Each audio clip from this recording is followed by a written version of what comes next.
तो परिकल्पना क्या होती है, हाइपोथेसिस क्या होती है, उसके बारे में कल भी हम लोगों ने चर्चा की थी।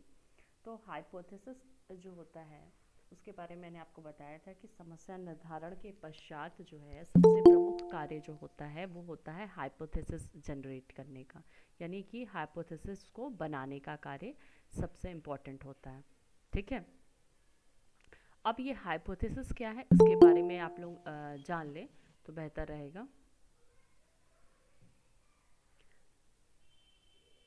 कि हाइपोथेसिस जो होता है, परिकल्पना शब्द देखिए दो शब्दों से मिलकर बना है, परि और कल्पना। ठीक है। परि का अर्थ होता है चारों ओर से और कल्पना का अर्थ होता है चिंतन से। तो इस प्रकार हम कह सकते हैं परिकल्पना का मतलब होता है जब हम समस्या से संबंधित संभावित समाधान पर विचार करते हैं, मतलब जब हम समस्या से संबंधित सभी पहलुओं पे चिंतन करते हैं, उसके बारे में कल्पना करते हैं, तो उसको हम परिकल्पना कहते हैं। तो समस्या से संबंधित कल्पना करना मतलब इसके समाधान से संबंधित बातों पे विचार करने को ही हम परिकल्पना कहते हैं। अब शाब्दिक अर्थ में परिकल्पना को कई अलग अलग प्रकार से बांटा गया है। इसमें बहुत आपको दिमाग नहीं लगाना है क्योंकि ये जो है आपके इस तरह के क्वेश्चंस नहीं पूछे जाएंगे, बट एक आध दो डेफिनेशन आप लोग ध्यान में रख लीजिए क्योंकि ये बहुत इंपॉर्टेंट है। हो सकता है मे बी नेट में ये स्टेटमेंट दे के पूछा जा सके कि ये किसने कहा है। तो इसमें कर्लिंगन के अनुसार है कि दो या दो से अधिक चरों के बीच में जब एक अनुमानित कथन कहा जाता है तो उसको परिकल्पना कहा जाता है। अब अनुमानित कथन क्या होता है कि जब दो चर हमारे सामने हैं, जैसा हमने बताया कि एक इंडिपेंडेंट वेरिएबल होता है और दूसरा डिपेंडेंट वेरिएबल होता है, उन दोनों के बीच में एक आप प्रिडिक्शन करते हो कि इसके बीच में क्या रिलेशनशिप होगा, उसको हम परिकल्पना कहते हैं। कलिंगर ने आगे कहा कि परिकल्पना हमेशा घोषणात्मक वाक्य के रूप में अभिव्यक्त होती है। घोषणात्मक वाक्य के रूप में मतलब डिक्लेरेटिव फॉर्म में होती है कि इसके बारे में आप डिक्लेयर करते हो कि ये आंसर आ सकता है। और ये किस बारे में डिक्लेयर करती है कि दो या दो से अधिक चरों के बीच में कैसा संबंध है या एक विशिष्ट संबंध है, इसके बारे में परिकल्पना आपको बताती है। ठीक है। Yes ma'am. अब ये डेफिनेशन गुड और हैट की है तो ये इतना कोई मतलब नहीं है। मैग्यूअन की जो डेफिनेशन है वो थोड़ा सा ध्यान रखिएगा कि दो या दो से अधिक चरों के बीच संभावित संबंधों के बारे में बनाए गए जांचनीय कथन को प्राकल्पना कहते हैं। मैग्यूअन ने एक बात इसमें ऐड की, जांचनीय कथन। तो ये जांचनीय कथन मतलब होता है टेस्टेबल स्टेटमेंट, यानी कि जो भी बात आप दो चरों के बीच के संबंध के बारे में बता रहे हो वो टेस्टेबल होनी चाहिए। जैसे मैंने आपको बताया कि आपने ये परिकल्पना बनाई कि पुरस्कार और सीखने के बीच में पॉजिटिव रिलेशनशिप होगा। तो ये जो स्टेटमेंट है इसको आप टेस्ट कर सकते हो, यानी कि आप पुरस्कार को भी मेज़र कर सकते हो और उसके द्वारा जो सीखना होगा उसको भी मेज़र कर सकते हो। एक इंस्ट्रूमेंट है जिसके द्वारा आप इसको माप सकते हो, इसलिए इसको हम जांचनीय कथन कहते हैं। तो मैग्यूअन ने अपने डेफिनेशन में जांचनीय कथन के ऊपर एक बल दिया। ठीक है। ये चैपमैन की डेफिनेशन है, एक मैंने दे दिया है। अब देखिए प्राकल्पना के संदर्भ में कुछ तथ्य हैं। पहला तथ्य ये है कि प्राकल्पना यानी कि हाइपोथेसिस में दो या दो से अधिक चरों के बीच एक संबंध बताया जाता है, यानी कि जो दो चर हमारे समक्ष हैं, एक पहला चर होता है इंडिपेंडेंट वेरिएबल और दूसरा होता है डिपेंडेंट वेरिएबल जिसको हम स्वतंत्र चर तथा आश्रित चर कहते हैं। उन दोनों के बीच में एक संबंध यानी रिलेशनशिप की बात कही जाती है। और जो ये रिलेशनशिप होता है वो दूसरा जो तथ्य है वो कि वो टेस्टेबल होता है। यानी कि प्राकल्पना में आपको पहली चीज़ ध्यान रखनी होगी कि ये दो या दो से अधिक चरों के बीच में एक संबंध बताता है। दूसरी चीज़ कि ये जो संबंध है वो जांचनीय होता है। ठीक है। और तीसरी चीज़ जो आपको याद रखनी है कि ये जो संबंध है ये सामान्य भी हो सकता है या विशिष्ट भी हो सकता है। सामान्य और विशिष्ट कहने का मतलब कि जनरल स्टेटमेंट भी हो सकता है और स्पेसिफिक स्टेटमेंट भी हो सकता है। यानी कि परिकल्पना जब आप किसी समस्या के लिए बनाते हो तो वो जो होता है किसी एक समस्या का हल हो सकता है, यानी विशिष्ट हो सकता है, या बहुत सी समस्या का समाधान कर सकता है, यानी वो सामान्य भी हो सकता है। तो ये हुई परिकल्पना। तो परिकल्पना में तीन चीज़ें आपको हमेशा दिमाग में रखनी है कि जो भी परिकल्पना बनाई जाती है उसमें दो या दो से अधिक चरों के बीच में रिलेशनशिप की टेस्टिंग की जाती है। दूसरा, ये जो टेस्टिंग होती है वो टेस्टेबल स्टेटमेंट होता है, यानी कि जो दो चरों की बात की जा रही है उसको आप टेस्ट कर सकते हो। और तीसरी चीज़ें कि परिकल्पना चरों के बीच सामान्य संबंध भी है और विशिष्ट संबंध है। तो ये तीन उपयुक्त तथ्य हैं जिसको परिकल्पना कहा जाता है। कभी कभी क्वेश्चन पूछा जाता था, पहले ये होता था कि एक परिकल्पना की कैरेक्टरिस्टिक्स क्या होती है। तो इन जनरल थोड़ा सा आप लोग देख लीजिए कि एक उत्तम परिकल्पना या जो परिकल्पना कही जाती है कि बहुत अच्छी बनी है, उसके क्या विशेषताएं होनी चाहिए। यानी कि जब भी आप रिसर्च करोगे तो आप कैसी परिकल्पना अपने शोध में रखोगे। तो उसमें पहला बात है कि परिकल्पना जो होती है किसी भी समस्या का एक उत्तम तथा अनुमानित समाधान होता है। उत्तम मतलब कि उस समस्या का सबसे अच्छा समाधान होता है। साथ ही साथ ये जो अनुमान होता है वो तर्कपूर्ण होना चाहिए और बुद्धिमत्तापूर्ण होना चाहिए, यानी कि आप जो भी रिजल्ट के बारे में प्रिडिक्शन कर रहे हो वो लॉजिकल होना चाहिए, इलॉजिकल नहीं होना चाहिए। ठीक है।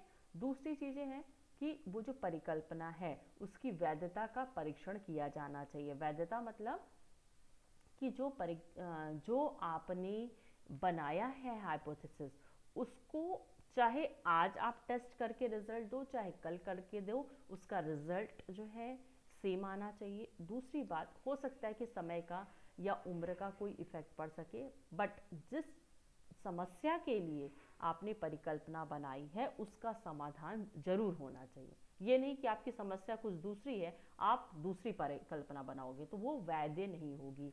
किसी भी समस्या की परिकल्पना की वैधता का मतलब होता है कि वो समस्या, जो समस्या आपने ली है उसका समाधान होना चाहिए, किसी अन्य चीज का समाधान नहीं होना चाहिए। उदाहरण के लिए मान लीजिए कि आपने ये परिकल्पना बनाई कि जो है अभ्यास का प्रभाव आपके सीखने पर धनात्मक रूप से पड़ता है। तो इसमें कहने का मतलब ये हुआ कि जैसे जैसे आप अभ्यास बढ़ाते चले जाओगे आपका जो सीखने की जो मात्रा होगी वो बढ़ती चली जाएगी। ठीक है। तो ये हम कहेंगे कि ये जो समस्या है मेरी, कि हम ये देखना चाहते हैं कि सीखने और अभ्यास में क्या रिलेशनशिप है, उसका समाधान है। बट अगर आप ये बना देते हो परिकल्पना कि अभ्यास का प्रभाव जो है हमारे स्वास्थ्य पर धनात्मक रूप से पड़ेगा, तो इस परिकल्पना को हम वैध नहीं कहेंगे। ठीक है, क्योंकि इसमें स्वास्थ्य का तो कोई मतलब ही नहीं है, आपका मतलब तो सीखने से होता है। तीसरा है कि परिकल्पना ऐसी बनानी चाहिए जिसमें कम से कम समय लगे और कम से कम श्रम खर्चा करना पड़े। क्यों? क्योंकि जो शोध होता है एक ये बहुत अपने आप में लंबा विषय होता है।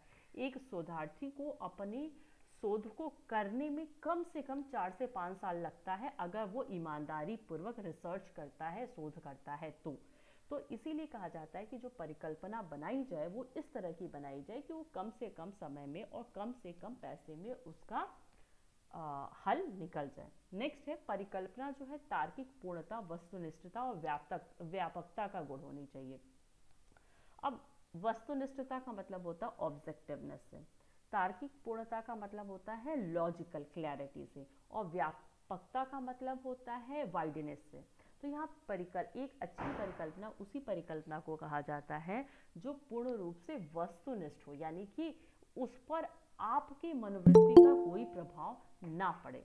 कई बार क्या होता है जब हम रिसर्च करते हैं, जैसे मान लो कि कोई रिसर्चर रिसर्च करता है तो उसकी भी मनोवृत्ति का प्रभाव परिकल्पना पे या निष्कर्ष पे पड़ सकता है, लेकिन हमें क्या करना होता है, निष्पक्ष होकर कोई परिणाम निकालना पड़ता है। फॉर एग्जाम्पल, ये ज़्यादातर हम देखते हैं कि अगर कोई फीमेल को स्टडी कर रही है तो फीमेल के बारे में अगर कोई स्टडी करती है तो वो ज़्यादातर पॉजिटिव परिणाम की ही उम्मीद करती है। इसके अपोजिट अगर कोई मेल कर रहा है तो उसके संबंध में पॉजिटिव परिणाम ही लाना चाहता है। तो इसको हम कहेंगे कि वो ऑब्जेक्टिव नहीं है। हमें ऑब्जेक्टिव रहने के लिए क्या करना पड़ेगा कि जो भी परिणाम आया है उसको बहुत ही निष्पक्षता के साथ उत्तर देना चाहिए।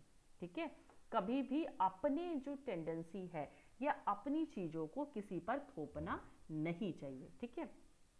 इसी तरह जैसे ऐसी परिकल्पना हो जिसमें परीक्षण के लिए पर्याप्त उपकरण उपलब्ध हो, यहाँ पे कहने का मतलब है कि आप परिकल्पना जो भी बनाएं उसके लिए इंस्ट्रूमेंट अवेलेबल होना चाहिए कि उसको कैसे मापा जा सकता हो, या ऐसा भी हो सकता है कि उसके लिए आप इंस्ट्रूमेंट बना भी सकते हो। उदाहरण के लिए कहने का मतलब ये है कि जब कोई भी परिकल्पना आप बनाते हो, तो अगर मान लीजिए कि आपने ये बनाया कि हम जो भी समस्या लिए हैं उसके लिए जो भी परिकल्पना बना रहे हैं उससे संबंधित प्रश्नावली या तो उपलब्ध है हमारे पास, या हम उसको विकसित कर सकते हैं या नया बना सकते हैं।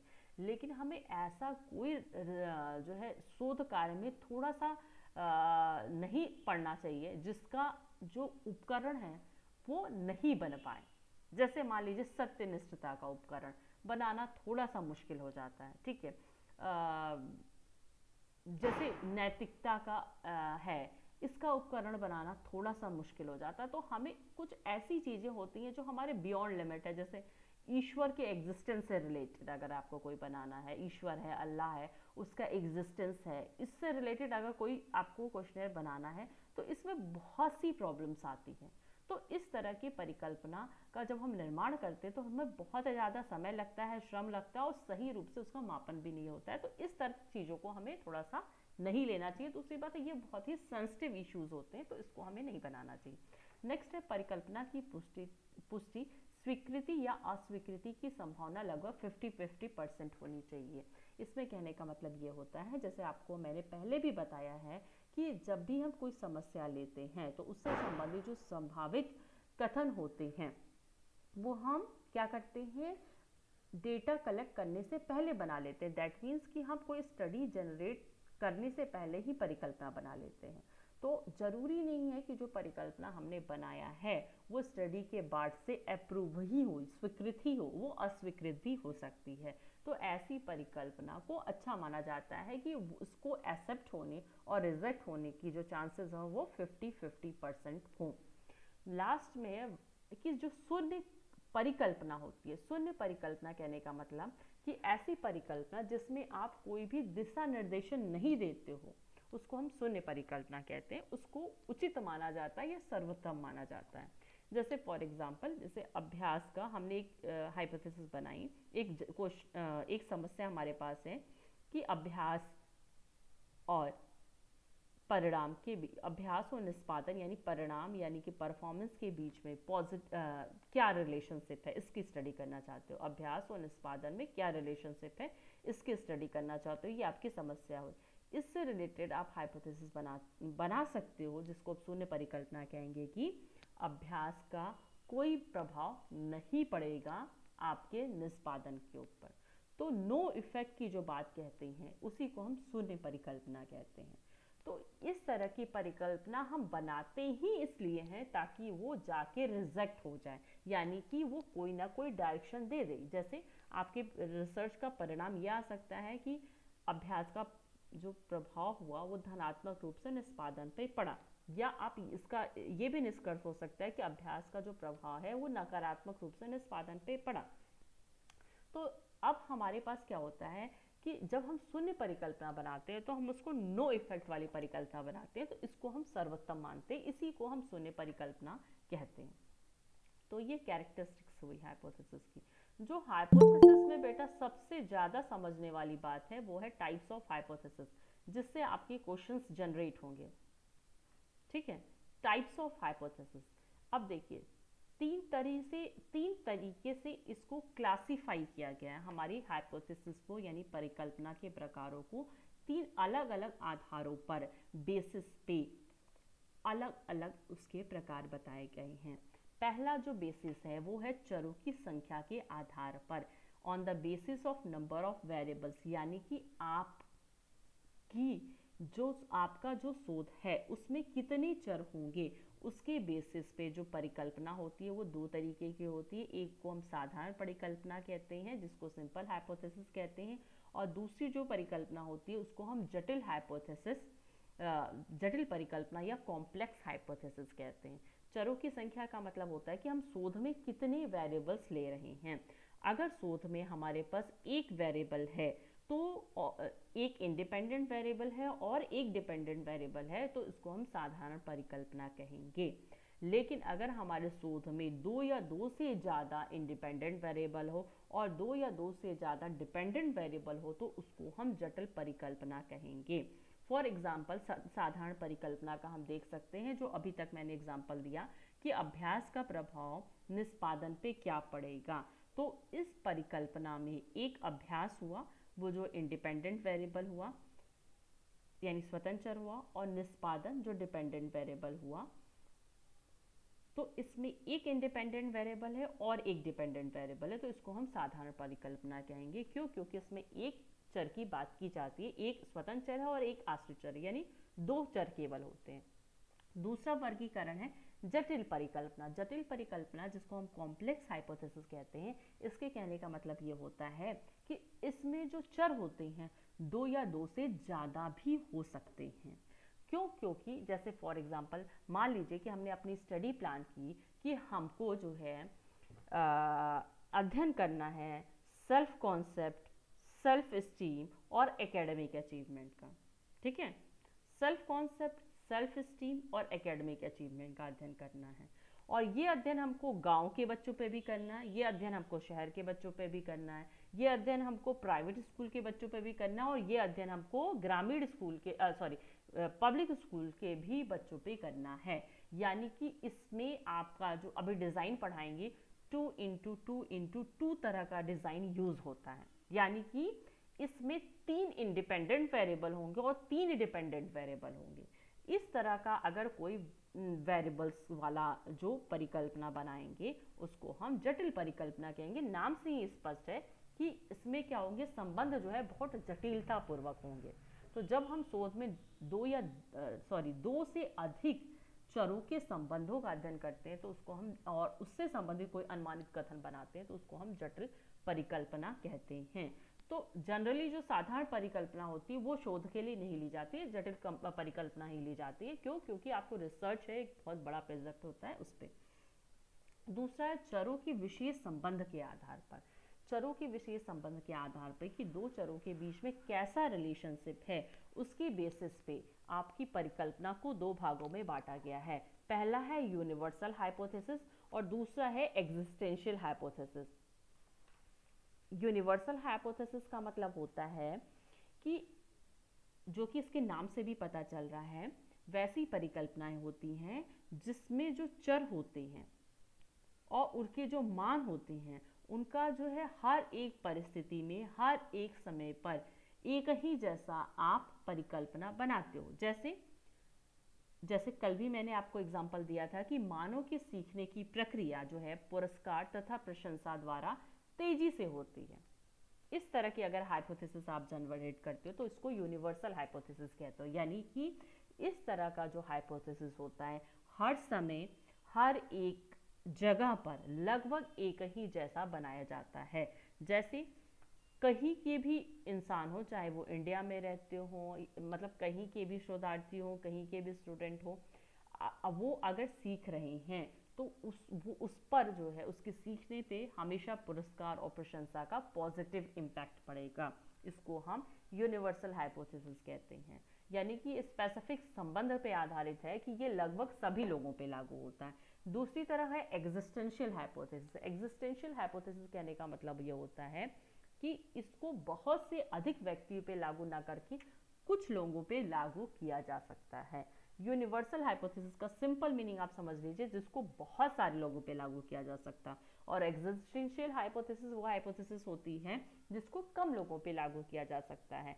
जैसे कि कल मैंने आपको एग्जांपल दिया था कि अगर आपने एक परिकल्पना ऐसी डेवलप की जिसमें आप ये देखते हो कि एक छात्र कम से कम क्लास में एक छात्र ऐसा होगा जिसके सीखने की जो प्रक्रिया होगी दंड से ज़्यादा स्ट्रांग होगी, पनिशमेंट से ज़्यादा स्ट्रांग होगी। यानी हम लोग कहते हैं ना कि क्लासरूम में जो बच्चे होते हैं, जो स्टूडेंट होते हैं, वो म्यूजिकल इंस्ट्रूमेंट की तरह होते हैं।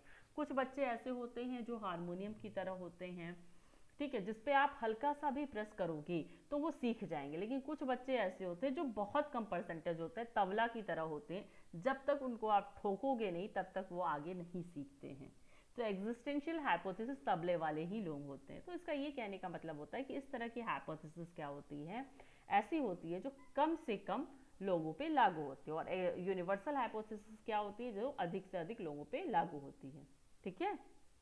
नेक्स्ट जो क्लासिफिकेशन है वो है on the basis of specific purpose, यानी उद्देश्यों के आधार पर जो हाइपोथेसिस जनरेट की जाती है वो इस श्रेणी के अंतर्गत आती है।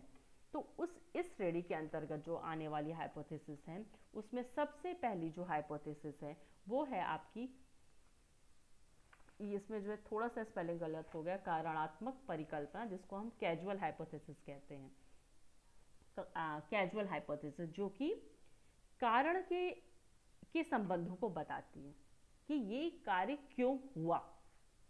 उस चीज को स्पष्ट करने के लिए जो हाइपोथेसिस बनती है उसको हम कारणात्मक हाइपोथेसिस कहते हैं। यानी कि जब हम कॉजेस की बात करते हैं, परिकल्पना बनाने के लिए किसी कॉज की बात करते हैं, मान लीजिए कि किसी व्यक्ति ने अगर अपराध किया, उसका कारण क्या है, इस चीज को पता लगाने के लिए हम कोई समस्या लेते हैं और उससे संबंधित कोई परिकल्पना बनाते हैं, तो वो कारणात्मक परिकल्पना के अंतर्गत आते हैं। नेक्स्ट है आपका डिस्क्रिप्टिव हाइपोथेसिस। डिस्क्रिप्टिव हाइपोथेसिस का कहने का मतलब होता है यहाँ पर किसी वस्तु, घटना, व्यक्ति आदि की विशेषताओं का वर्णन किया जाता है, उसका डिस्क्रिप्शन दिया जाता है, इसलिए इसको डिस्क्रिप्टिव हाइपोथेसिस कहते हैं।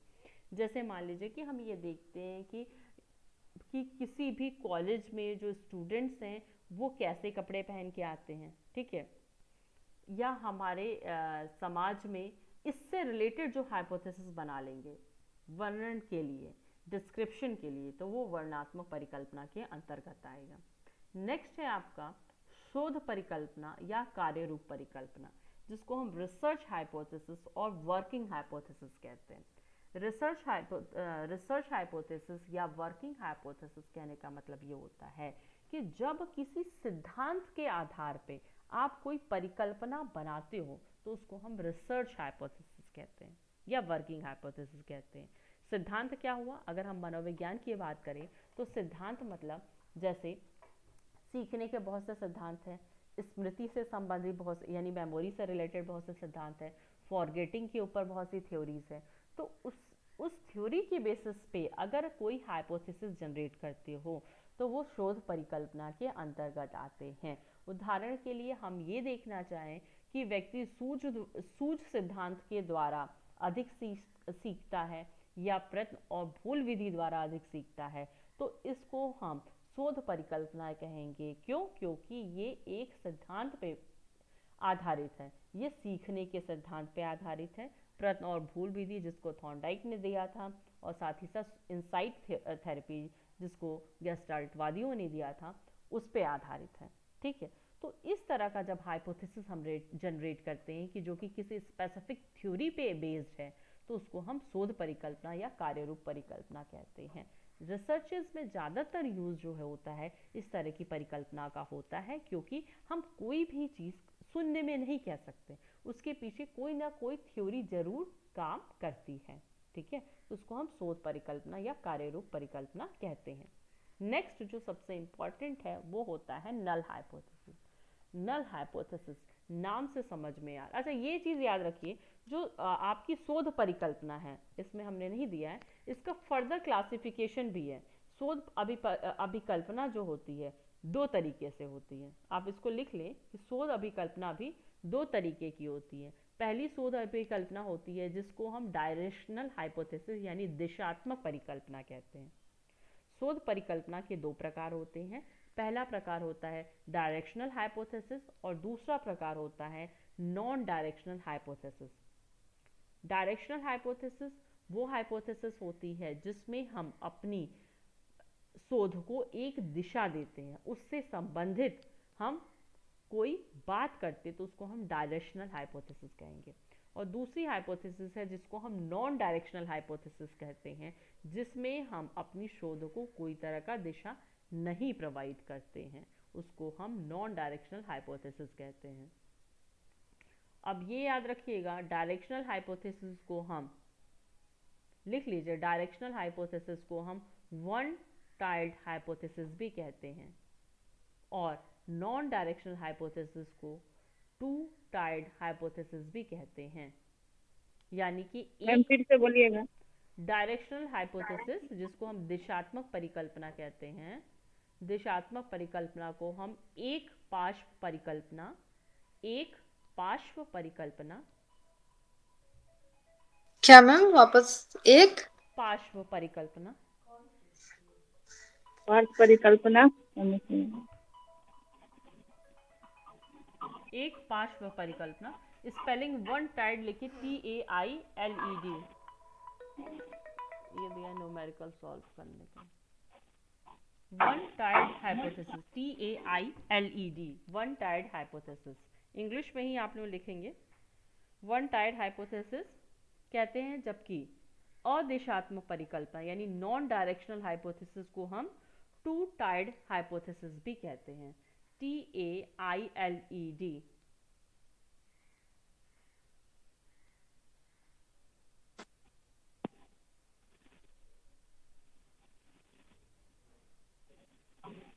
ये इसके प्रकार हैं, ठीक। नेक्स्ट आपका है नल हाइपोथेसिस।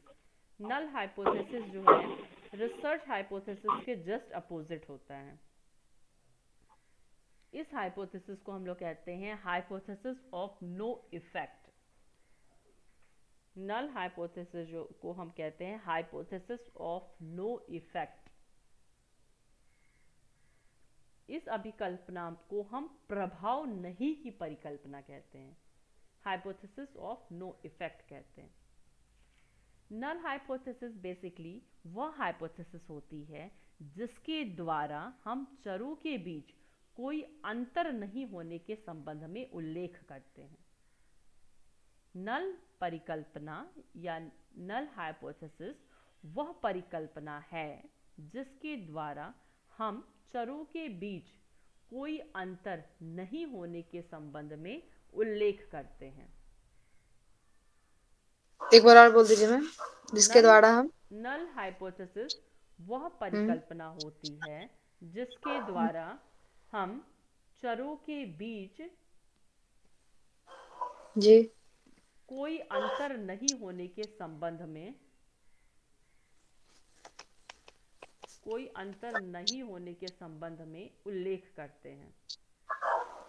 यानी कि दो चरों के बीच में जब हम ये कहते हैं कि कोई भी संबंध नहीं है तो इसको हम नल हाइपोथेसिस कहेंगे। यानी कि जब हमारे पास दो वेरिएबल हैं उसमें हम ये मान के चलते हैं उन दोनों वेरिएबल के बीच में कोई भी संबंध नहीं है, ठीक है। नल जी। हाइपोथेसिस कहने का मतलब ये हो गया कि जब हम ये कहते हैं कि जो हम दो चर लिए हैं इन दोनों चरों के बीच में कोई भी संबंध नहीं है तो उसको हम नल हाइपोथेसिस कहेंगे। जैसे सीखने का कोई प्रभाव जो है नहीं पड़ता है हमारे परफॉर्म, मतलब अभ्यास का कोई प्रभाव हमारे सीखने पे नहीं पड़ता है, तो इस तरह की हम परिकल्पना को नल हाइपोथेसिस कहते हैं। नल हाइपोथेसिस के संबंध में ये हमेशा ध्यान रखिए कि ये हाइपोथेसिस हम इसलिए लेते हैं क्योंकि इसको हम बाद में जाके रिजेक्ट कर दें, अस्वीकृत कर दें, इसीलिए हम नल हाइपोथेसिस बनाते हैं, ठीक है। नल हाइपोथेसिस हम इसलिए बनाते हैं क्योंकि हम बाद में अपने शोध के अंत में निष्कर्ष के रूप में अपनी इस परिकल्पना को अस्वीकृत करना चाहते हैं। पर जब स्टार्टिंग में हम इस तरह का हाइपोथेसिस बनाते हैं तो हमको कोई दिशा नहीं मिल पाती, इसी कारण हम ज़्यादातर नल हाइपोथेसिस जनरेट करते हैं। और लास्ट है आपका स्टैटिस्टिकल हाइपोथेसिस, जिसको हम सांख्यिकीय परिकल्पना कहते हैं। स्टैटिस्टिकल हाइपोथेसिस यानी सांख्यिकीय परिकल्पना, इसको जो है थोड़ा सा ध्यान से पढ़िएगा। सांख्यिकीय परिकल्पना से तात्पर्य वैसी परिकल्पना से होता है जिसमें सांख्यिकीय जीव संख्या के बारे में विशेष संबंध की उक्ति होती है तथा जिसे शोधकर्ता अपने प्राप्त आंकड़ों पर स्वीकृत या अस्वीकृत करता है।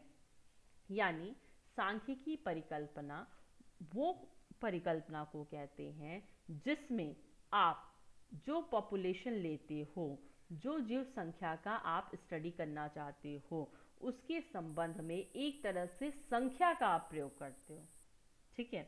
और सांख्यिकी विश्लेषण के द्वारा अपनी बात को स्वीकृत या अस्वीकृत करते हो। तो जनरली रिसर्च में हम लोग यही करते हैं, क्योंकि किसी भी बात के लिए हम लोग क्या करते हैं, डेटा कलेक्ट करते हैं। डेटा कहने का मतलब ये हुआ कि जब हमने शोध में कोई समस्या ली तो उससे संबंधित कोई प्रश्नावली हम भरवाते हैं, क्वेश्चनेयर हम भरवाते हैं। तो क्वेश्चनेयर जब हम भरवाते हैं तो उसका आंसर हम 1 2 3 4 में लेते हैं या 1 2 3 4 5 में लेते हैं। जैसे फॉर एग्जांपल आपने एक आत्मसम्मान के बारे में पता करने के लिए अपना एक प्रश्नावली बनाया, कि आपने एक शोध परिकल्पना बनाई कि सेल्फ स्टीम जब हायर होगा, जब बढ़ेगा, तो हमारा एकेडमिक अचीवमेंट भी बढ़ेगा। इस तरह की अगर आपने हाइपोथेसिस जनरेट की, ठीक है, तो आप क्या करोगे कि आत्मसम्मान को कैसे नापोगे। आत्मसम्मान को नापने के लिए आप आत्मसम्मान के नाम की जो प्रश्नावली है उसको भरवाओगे। तो जब भरवाओगे तो उसकी मार्किंग होगी। जैसे मान लीजिए कि कोई स्टेटमेंट लिखा है, उसमें लिखा कि मुझे हमेशा ऐसा फील होता है कि मैं इस संसार के लायक ही नहीं हो। तो आप उसमें देखते हो कि 4 कैटेगरी आपने बना ली है। स्ट्रांगली एग्री, आप इस स्टेटमेंट से पूरी तरीके से सहमत हैं, या असहमत हैं, या थोड़ा सहमत हैं, थोड़ा असहमत हैं। तो जो जिस हिसाब से आंसर देता है उस हिसाब से आप उसकी मार्किंग करते हो। तो जितने स्टेटमेंट लिखे गए हैं उस मार्किंग के आधार पे आप उसका टोटल स्कोर निकाल लेते हो। यानी कि आप अपनी इस चीज को सांख्यिकी यानी संख्या दे दिए, और इसके आधार पर जब कोई निष्कर्ष निकालते हो तो उसको हम सांख्यिकीय परिकल्पना कहते हैं। ठीक है, यानी चीजों को न्यूमेरिक फॉर्म में चेंज कर दिए तो उसको हम सांख्यिकीय परिकल्पना कहेंगे। ठीक है, इसके लिए क्या होता है कि सांख्यिकीय परिकल्पना वास्तव में शोध परिकल्पना का ही सांख्यिकीय पदों में बदल दिया जाता है। यानी कि जो शोध परिकल्पना आपने बनाई है उसी को नंबर में चेंज कर दिया, नंबर फॉर्म में चेंज कर दिया, तो उसको हम स्टैटिस्टिकल हाइपोथेसिस कहते हैं। ठीक है, स्टैटिस्टिकल हाइपोथेसिस के बारे में हम आपको थोड़ा सा लॉन्ग नोट्स दे देंगे कि ये क्या होता है। तो आपको जो है ये ऑब्जेक्टिव में क्वेश्चंस आने वाले हैं, सबको पता है कि ऑब्जेक्टिव ही क्वेश्चंस आते हैं नेट में। तो इसका जो इस चैप्टर का जो सबसे इम्पोर्टेंट एस्पेक्ट आपका नेट में बनेगा वो यही बनेगा, चर के प्रकार के ऊपर ही आपके क्वेश्चंस पूछे जाएंगे, बनाए जाएंगे। इसमें चर की मैं संख्या के आधार पर साधारण, जटिल। हाँ बताइए। एक बार हमको कैजुअल हाइपोथेसिस एक बार और बता दीजिएगा। कैजुअल हाइपोथेसिस का मतलब होता है जब आप कोई परिकल्पना कारण के रूप में व्यक्त करते हैं। उदाहरण के लिए मान लीजिए कि आप कारण के रूप में परिकल्पना आपने ये डेवलप किया कि निरंतर एब्सेंस रेट के कारण विद्यार्थियों का निष्पादन घटता है। ये परिकल्पना आपने बनाई, इसको हम कारात्मक परिकल्पना कहेंगे। यानी कारण को एक्सप्लेन करने के लिए आपने कोई परिकल्पना बनाई कि कोई अमुक व्यवहार क्यों हुआ। जैसे ज्वालामुखी के फटने पर भूकंप आता है, तो ज्वालामुखी का फटना क्या हुआ, कारण ही हो गया ना। तो इससे मतलब मेन क्यों हुआ, क्यों क्यों पे है हुआ, मेन हाँ ये। क्यों हुआ, कारण क्या है उसका। हम्म, तो उससे जी सर। संबंधित अगर कोई हाइपोथेसिस जनरेट करते हो तो उसको हम कारात्मक परिकल्पना कहते हैं। डिस्क्रिप्शन जी बहुत आसान है, डिस्क्रिप्शन में किसी चीज का वर्णन करते हो। शोध जी, वो परिकल्पना का मतलब हुआ कि आप किसी सिद्धांत के आधार पर कोई परिकल्पना बनाते हो। नल हाइपोथेसिस क्या होता है, जब आप नो इफेक्ट के रूप में कोई रिलेशनशिप बनाते हो, उसके बारे में रिलेशनशिप बनाकर उसके बारे में कोई हाइपोथेसिस रिजेक्ट जनरेट कर। करते हो। और स्टैटिस्टिकल हाइपोथेसिस जैसे मतलब कि जो भी आपका रिसर्च हाइपोथेसिस हो उसको जब नंबर्स के फॉर्म में चेंज कर दोगे, स्टैटिस्टिकल वैल्यू के रूप में चेंज कर दोगे, तो स्टैटिस्टिकल हाइपोथेसिस उसको कहेंगे। तो ये चीजें आपको दिमाग में रखना है कि on the basis of the number of variables हमारे पास दो तरह की परिकल्पना आती है, एक सिंपल हाइपोथेसिस, दूसरी कॉम्प्लेक्स हाइपोथेसिस।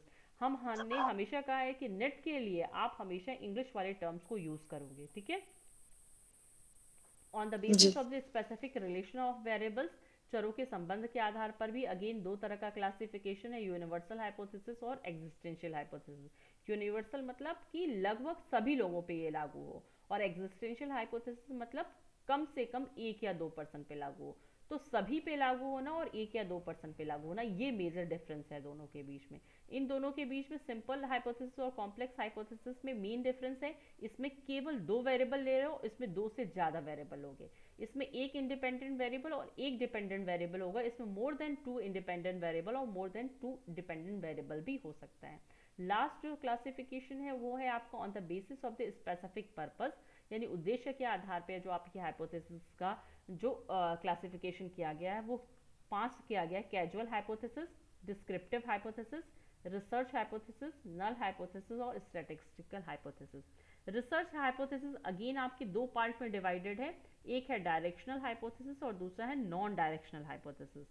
और ये याद रखिएगा कि डायरेक्शनल हाइपोथेसिस को आप क्या कहते हो, नॉन डायरेक्शनल हाइपोथेसिस को क्या कहते हो, एक को आप वन टाइड हाइपोथेसिस और दूसरे को टू टाइड हाइपोथेसिस कहते हो। नॉन डायरेक्शनल हाइपोथेसिस को वन टाइड कहते हो और डायरेक्शनल हाइपोथेसिस को टू टाइड कहते हो। टू का मतलब डायरेक्शन जब होता है तो डायरेक्शन 2 तरह का होता है, सही गलत। यहाँ डायरेक्शन का मतलब पॉजिटिव और निगेटिव का है, ठीक है। तो इसलिए उसको हम, जिसको आप दिशा देते हो तो दिशा जो है सकारात्मक भी हो सकती है, नकारात्मक हो सकती है, इसीलिए इसको टू टाइड कहते हैं। और अनिर्देशात्मक मतलब जब आप किसी को कोई तरह का दिशा नहीं देते हो तो वो हमेशा वन टाइड होती है, ठीक। एक तरह से इसे आप ये समझ लीजिए कि नल हाइपोथेसिस भी आपकी वन टाइड हाइपोथेसिस ही होती है, क्योंकि उसमें नो इफेक्ट की बात की जाती है। तो नेट से रिलेटेड जो क्वेश्चंस आते हैं ज्यादातर क्लासिफिकेशन ऑफ वेरिएबल्स के ऊपर आते हैं। और कुछ चीजें और इम्पोर्टेंट है, जैसे कि हाइपोथेसिस आप कैसे बनाते हो, ये आपके नेट के एग्जाम के लिए भी आ सकता है, प्लस आपको एक जनरल अवेयरनेस के लिए भी ये चीजें होगा कि हम हाइपोथेसिस कैसे जनरेट करते हैं, कौन से ऐसे सोर्सेज हैं जिससे हाइपोथेसिस हम जनरेट कर सकते हैं, यानी परिकल्पना के स्रोत कौन कौन से हैं। तो सबसे पहला जो स्रोत है परिकल्पना का वो होता है जनरल कल्चर। कल्चर का मतलब होता है कि संस्कृति, कि किस संस्कृति में हम हैं उस संस्कृति से उठाकर हम अपने हाइपोथेसिस बना सकते हैं। जैसे संस्कृति की विशेषताएं क्या है, हमारी संस्कृति में प्रथाएं क्या है, रीति रिवाज क्या है, रूढ़ियुक्तियां क्या है, उसके आधार पे हम परिकल्पना जनरेट कर सकते हैं, बना सकते हैं। दूसरा जो स्रोत है परिकल्पना बनाने का वो है साइंटिफिक थ्योरी। साइंटिफिक थ्योरी यानी वैज्ञानिक सिद्धांत। वैज्ञानिक सिद्धांत के आधार पर भी हम परिकल्पना बना सकते हैं, जिसको हम रिसर्च हाइपोथेसिस कहते हैं। यानी कि किसी कोई सिद्धांत में जो कथन लिखा गया है उसी को आप टेस्ट करने के लिए जब हाइपोथेसिस फ्रेम कर लेते हो तो उसको हम कहते हैं कि साइंटिफिक थ्योरी से आपने उस परिकल्पना का निर्माण किया। तीसरा जो निर्माण करने का तरीका है, जिसको हम स्रोत कह सकते हैं परिकल्पना निर्माण का, उसको कहते हैं analogies. Analogies, ANALOGIES, analogies. Analogies का मतलब होता है समरूपता या समानता। तो जब कोई ऐसी परिस्थिति होती है जब शोधकर्ता ये जानना चाहता है कि दो भिन्न परिस्थितियों में क्या कोई समानता है, तो वैसी कंडीशन में जो हाइपोथेसिस जनरेट करते हैं उसको हम समानता कहते हैं। जैसे कल एक एग्जांपल हुआ कि मान लीजिए कि कोई एक रिजल्ट जो है इंग्लैंड में निकला, क्या वो इंडिया में भी लागू होगा। तो इस आधार पर जो परिकल्पना बनी उसका जो बेसिस होगा, जो सोर्स होगा, वो एनालॉजीज होगा, ठीक है। और लास्ट है आपका पर्सनल एक्सपीरियंस, यानी आप अपने व्यक्तिगत अनुभव के आधार पर भी परिकल्पना का निर्माण कर सकते हो। तो 4 मेजर पॉइंट है परिकल्पना के स्रोत या सोर्सेज ऑफ हाइपोथेसिस का। पहला सोर्स है जनरल कल्चर, दूसरा सोर्स है साइंटिफिक थ्योरी, तीसरा सोर्स है आपका एनालॉजीज और चौथा सोर्स है पर्सनल एक्सपीरियंस। ये परिकल्पना के स्रोत हैं, यानी जिसके आधार पे आप परिकल्पना बना सकते हो। अब परिकल्पना का महत्व क्या है, हम रिसर्च में परिकल्पना क्यों बनाते हैं। रिसर्च में हम परिकल्पना इसलिए बनाते हैं क्योंकि हम अपनी स्टडी को एक डायरेक्शन देना चाहते हैं, अपने अध्ययन को एक उचित दिशा प्रदान करना चाहते हैं, इसलिए हम हाइपोथेसिस बनाते हैं। हाइपोथेसिस हम क्यों बनाते हैं, हम हाइपोथेसिस इसलिए बनाते हैं क्योंकि हम अपने अध्ययन को एक उचित दिशा प्रदान करना चाहते हैं। दूसरा, हाइपोथेसिस बनाने का मेन कारण होता है कि हम अपने अध्ययन क्षेत्र को सीमित करना चाहते हैं। क्या होगा कि जब हमारी जो समस्या होगी, कोई भी समस्या होगी, तो उसको हम हर एक दिशा में जाके अध्ययन कर सकते हैं। जैसे मान लीजिए कि कोई एक सिंपल सी आपने समस्या ले ली कि रेगुलर स्कूल जाने का क्या इम्पैक्ट पड़ता है बच्चों के परफॉर्मेंस पे। तो आपको परिकल्पना जब आप बनाते हो तो उसमें आप एज लिमिट दे देते हो। अगर एक एज लिमिट नहीं दोगे तो आपके पास क्या होगा, एरिया बहुत बड़ा हो जाएगा। स्कूल का मतलब पहला, दूसरा, तीसरी क्लास से लेके 12वीं तक के बच्चों का आपको अध्ययन करना पड़ेगा। तो वैसे में क्या होगा, हमारा जो अध्ययन होगा वो बहुत लंबा चौड़ा हो जाएगा और 4-5 साल में हमारा रिसर्च खत्म नहीं होगा। तो जब हम हाइपोथेसिस जनरेट कर लेते हैं तो हम अपने अध्ययन को सीमित कर लेते हैं, छोटा कर लेते हैं। अपने अध्ययन को हम उचित दिशा प्रदान कर देते हैं। साथ ही साथ अपने अध्ययन में एक निश्चितता आ जाती है। निश्चितता का मतलब कि ये आंसर आएगा, तो हम निश्चिंत हो जाते हैं कि इसके संबंध में हमको एक नॉलेज है। परिकल्पना के निर्माण से हमारा जो अध्ययन होता है उसको एक उद्देश्य मिल जाता है, उसको पर्पस मिल जाता है। ठीक है। और इस परिकल्पना निर्माण से अगर हम कोई आंकड़े संग्रह करना चाहें तो उसमें बहुत मदद मिलती है। ठीक है। तो परिकल्पना हम निर्माण क्यों करते हैं?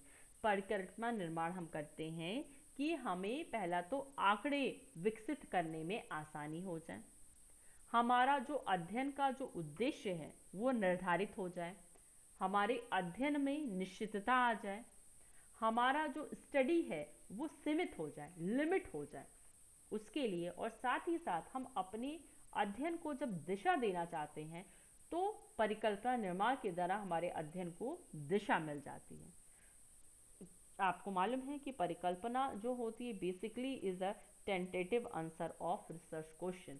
तो ये अपने आप से पहले ही निश्चित हो जाता है कि हम उसके बारे में एक तरह से टेंटेटिव आंसर बना के चल रहे हैं। तो यहाँ पे आपका जो हाइपोथेसिस का चैप्टर होता है वो कंप्लीट हो जाता है। ठीक है। तो इससे रिलेटेड अगर कोई क्वेश्चन होगा तो आप पूछ सकते हो, क्लास में पूछ सकते हो, बाद में भी पूछ सकते हो। ठीक है। जी।